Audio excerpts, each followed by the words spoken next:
तो ये कहानी है एक ऐसे जेल की जहाँ लोग खुद अपने आप को अपने गुनाहों की सजा देने आए हैं, लेकिन क्या ये सब झेल पाएंगे? खैर, मूवी के स्टार्ट होते ही बहुत से लोग अपना इंटरव्यू देते हैं, जिसमें उन्होंने बताया कि वो कौन है और यहाँ किस गिल्ट के चलते आए हैं। इन्हीं में हम प्रेमपुआन से भी मिलते हैं, जो है इस मूवी की लीड कैरेक्टर। वो यहाँ आई थी सभी की तरह अपने आप को सजा देने के लिए, क्योंकि वो अपने आप को एक बच्चे की मौत का जिम्मेदार समझती है। यहाँ आने से पहले वो एक स्कल्पचर आर्टिस्ट थी। उसने एक पूरा शो ऑर्गेनाइज किया था जानवरों के खूनखार रूप पर। उसने बहुत सारे जानवरों के खूनखार रूप के स्कल्पचर्स बनाए थे जो बहुत ही खतरनाक थे, और यही उसने अपने बॉयफ्रेंड को भी इनवाइट किया था। उसका बेटा खेलते हुए गलती से उन स्कल्पचर्स से इतनी बुरी तरह टकराया कि उसके स्कल्पचर्स के नुकीले हाथ उसकी आंख में स्टैब हो गए, जिसकी वजह से वो वहीं पर मारा गया, यानी उसकी मौत हो गई। प्रेमपुआन उसकी मौत का जिम्मेदार अपने आप को इसलिए मानने लगी कि उसने ही इन नुकीले स्कल्पचर्स के आगे बैरियर लगाने से मना किया था। अब इस जेल में वो अपने आप को सजा देने के लिए तो पहुंच गई,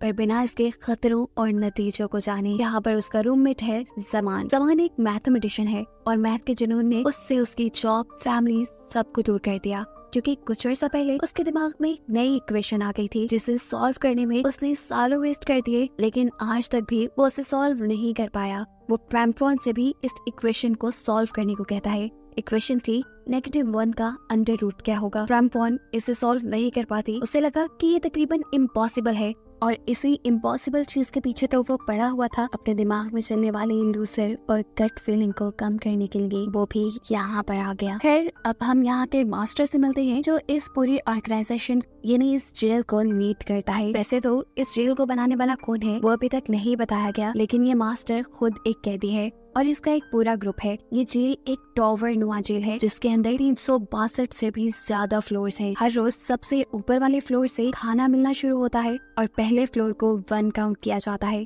खाने की डिस्ट्रीब्यूशन पहले फ्लोर से शुरू होती है, फिर दूसरे पे, तीसरे पे, ऐसे एक एक करके हर फ्लोर पे जाती है। मास्टर का ग्रुप, जिन्हें लॉयलिस्ट कहा जाता है, वो लोग इस चीज का पूरा ध्यान रखते हैं कि हर फ्लोर पे मौजूद कैदियों तक वो खाना पहुंच पाए। लेकिन इसी जेल में कुछ ऐसे लोग भी हैं जिन्हें दूसरों की कोई परवाह नहीं, और इस तरह 100वें फ्लोर तक पहुंचते पहुंचते खाना खत्म हो जाता है और नीचे के फ्लोर्स वालों को तकरीबन भूखा ही रहना पड़ता है। जो लोग दूसरों के खाने की परवाह नहीं करते, उनकी ग्रुप को बारबेरियंस कहा गया है। फ्लोर्स को प्लेटफॉर्म्स। बारबेरियन प्लेटफॉर्म वाले बहुत ही बेरहम है। अपने खाने के लिए वो कुछ भी कर सकते हैं, किसी को भी मार सकते हैं। और बेचारे निचले प्लेटफॉर्म्स पे रहने वाले लोग, वो तो ज्यादातर भूख के मारे मर ही जाते हैं। अब यहाँ पर एक और इंटरेस्टिंग चीज ये है कि इस जगह का जो मास्टर, वो ना तो सिर्फ इस चीज का ध्यान रखता है कि सभी लोगों को बराबर खाना मिले, बल्कि वो खुद भी 1 महीने तक खाना नहीं खाता, और जब बिल्कुल मरने के करीब होता है तो उसकी कोशिश होती है कि उसका गोश्त सबसे निचले फ्लोर्स वाले लोग खा लें, ताकि भूख की वजह से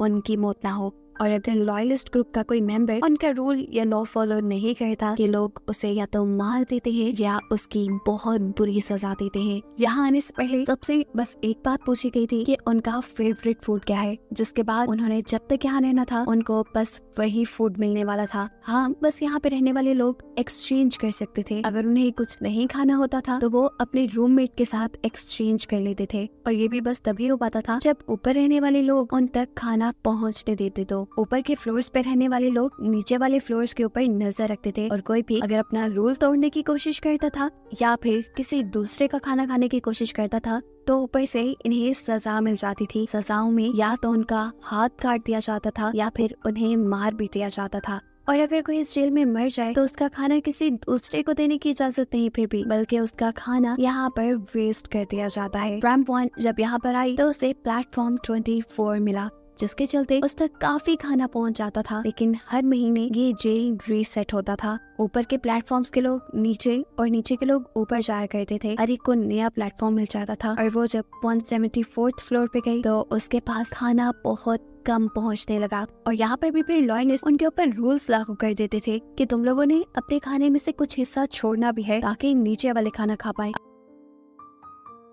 अक्सर लोग जो अपना फूड शेयर नहीं करना चाहते थे, लॉयलिस्ट उन्हें बताते थे कि देखो, तुम पे भी वो वक्त आएगा जब तुम निचले फ्लोर्स पे जाओगे, और अगर सोचो तुम्हारे बारे में किसी और ने ना सोचा और तुम्हारे लिए किसी ने खाना ना बचाया तो तुम मर सकते हो। लॉयलिस्ट तो ये बात समझ जाते थे, लेकिन बारबेरियन नहीं। बारबेरियन दूसरों का भी खाना खा जाया करते थे और ऐसे ज्यादातर लॉयलिस्ट की भी कुर्बानियां जाया चली जाती थी। खैर, अब दोबारा शिफ्टिंग का वक्त आ गया और जेल में सभी लोगों के प्लेटफॉर्म्स बदल दिए गए। रैम्पॉन और जमान को मिला इस मर्तबा 180वां प्लेटफॉर्म, जहाँ खाने के नाम पे अगर इन्हें प्लेट चाटने को भी मिल जाती वो भी गनीमत थी। भूखे रहते रहते यहाँ इन्हें 20 दिन गुजर गए। 10 दिन अभी भी और बचे थे नई शिफ्टिंग होने में, और उस शिफ्टिंग पर भी ये लोग भरोसा नहीं कर सकते थे। क्या पता ये लोग वापस ऊपर वाले प्लेटफॉर्म में जाने के बजाय निचले प्लेटफॉर्म्स पे चले जाते। भूख से बुरा हाल हो जाता है। समान अब ये सब बर्दाश्त नहीं कर सकता था। उसकी हालत दिन ब दिन बिगड़ने लगी थी, इसलिए उसने अपनी जिंदगी यहाँ पर खत्म करने का फैसला किया और अपने आप को आग लगा दी।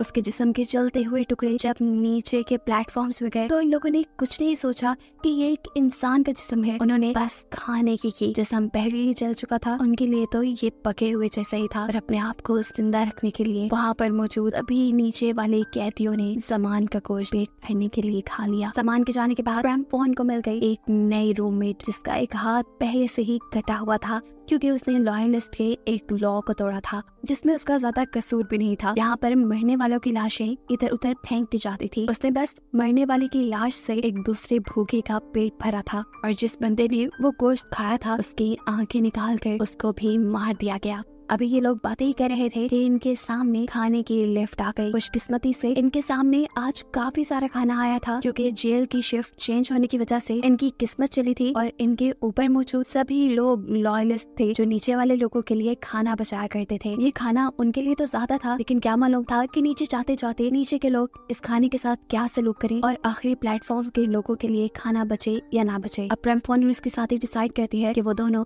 इस खाने की हिफाजत करने के लिए इसके लिफ्ट के साथ नीचे जाएंगे और ये मेक श्योर करेंगे कि खाना सबको मिले। हालांकि वो ये बात जानते थे कि उनका नया मास्टर सिलेक्ट कर लिया गया है, जिसने इस सारे खाने की रखवाली करनी है। अब ये बात जब नए मास्टर को पता चली तो उसे बिल्कुल पसंद नहीं आई। रैम्पॉन और उसके साथी ने उसे बताया, देखो फूड की सिक्योरिटी के लिए लोगों को होना जरूरी है। अगर नीचे जाते जाते कोई भी बारबेरियन इस फूड को झपट लेता है तो बाकी के लोग भूख से मर सकते हैं। अब किसी तरह मास्टर को अपने साथ मिलू के 2-4 और लोगों के साथ ये लोग नीचे जाते हैं और फैसला करते हैं कि ये लोग बारबेरियन से लड़ेंगे और उन्हें मार डालेंगे। ये लड़ाई काफी खतरनाक थी। सभी एक दूसरे पर ऐसे चपटे कि सभी जंगली हैं और अभी एक दूसरे को काट खाएंगे। लेकिन इस टाइम लॉयलिस्ट ने हार नहीं मानी और अपनी ताकत से बारबेरियंस को हरा दिया, क्योंकि बारबेरियंस कम थे। जितने भी लोग निचले फ्लोर्स पर रहकर आ चुके थे उन्हें भूख का और भूखे लोगों का एहसास हो चुका था। इस टाइम लॉयलिस्ट ज्यादा थे और इन्हें दूसरे बारबेरियंस को हराने में ज्यादा मुश्किल नहीं होती। लेकिन एक बुरा काम जो रैम्पॉन और उसके साथी के साथ हुआ, उनका फ्लोर 51 था, लेकिन इस लड़ाई के चलते वो लोग वापस अपने फ्लोर तक नहीं जा पाए और निचले फ्लोर्स पे फंस गए, जहाँ बिल्कुल खाने को कुछ नहीं था। यहाँ रैम्पॉन के साथी ने उसे बताया, फिक्र मत करो, यहाँ से निकलने का एक रास्ता है। जब प्लेटफॉर्म की शिफ्टिंग होती है तब एक गैस फैलाई जाती है जिससे सभी लोग सो जाते हैं,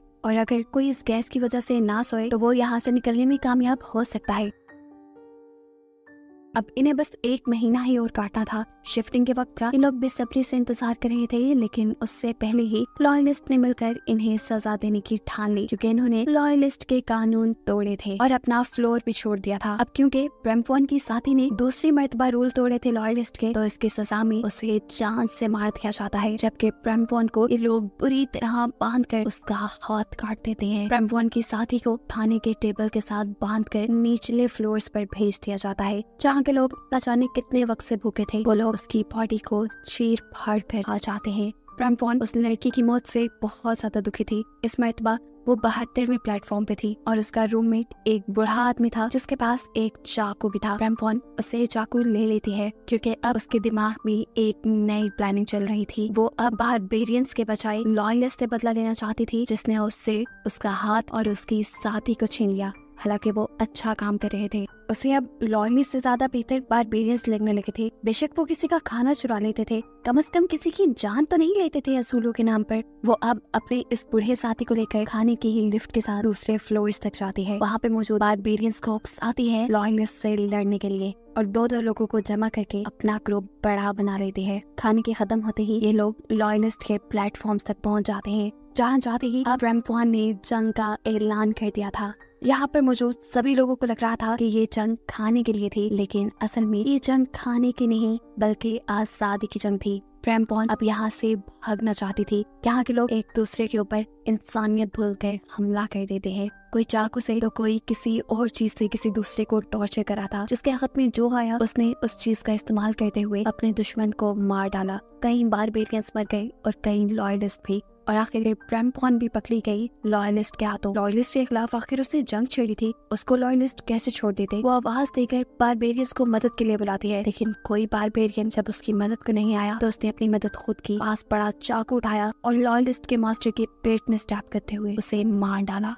बेतहाशा लोग मर चुके थे। अब खाने की लिफ्ट जैसे ही दोबारा चली तो मरे हुए लोग उसके साथ नीचे गिरने लगे, और ऐसे नीचे वाले भूखे लोगों को खाना मिल गया। इसी लिफ्ट के साथ चलते चलते क्रैम्पॉन भी 331वें प्लेटफॉर्म तक पहुंच गई, जहां सांस लेना या जिंदा रहना इंतहाई मुश्किल था। लाशों का एक ढेर था यहाँ पे। यहीं पर क्रैम्पॉन को एक बच्चा मिलता है जिसके सर से खून निकल रहा था। वो इस बच्चे को बचाती है क्योंकि उसने सुन रखा था कि बच्चों का यहाँ पर जिंदा रहना आसान है। बच्चों को यहाँ पर खाना दे दिया जाता है। बच्चे ऊपर वाले प्लेटफॉर्म्स पे भी जाते हैं, लेकिन जैसे ही ये बच्चे बड़े हो जाते हैं तो इसी सारी खाने की लड़ाई का शिकार हो जाते हैं। क्रैम्पॉन अब उस बच्चे को लेकर जाना तो ऊपर चाहती थी, लेकिन लिफ्ट ने अभी पहले 2 फ्लोर और नीचे जाना था और फिर ऊपर का सफर तय करना था। लिफ्ट जैसे ही आखिरी फ्लोर पर पहुंचती है, यहाँ पर एक हंगामा हो जाता है। यहाँ के सालों भूखे पासियों ने काफी ईयर्स से बाद किसी चीज की खुशबू सूंघी थी, चाहे वो खुशबू इंसान की थी, लेकिन उन्हें खाने के ख्याल के अलावा कोई दूसरा ख्याल नहीं आता। वो इंसानों को भी अपना खाना समझने लगे थे।